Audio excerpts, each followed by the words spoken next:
នេះគឺជាសកម្មភាពលួចលោកដឹកគេ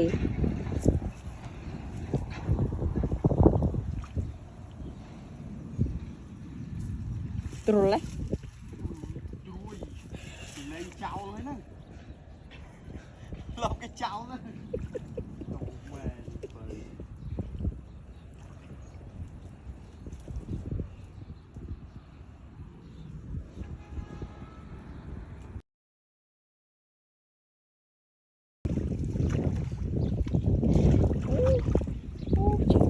អ្នកលួច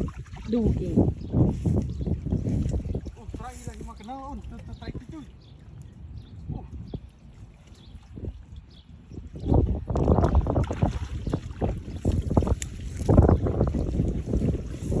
អូសាច់កូនត្រីកូនទឹកភ្លេងកណោអូចាចា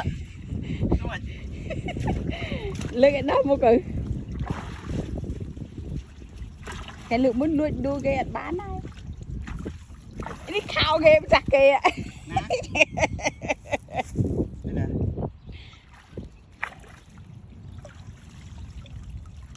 េះត្រីធំកូនត្រីនេះគេអត់យកហ៎អត់យកហ៎អត់ទេទេអត់យកឲ្យបងចង់ស្អីចុះអីឯងចុះលួចលេងទៅទៅធ្វើបាច់ជុំឲ្យយកបានជាបាច់ជុំមានជុំខ្ទំផងនោះ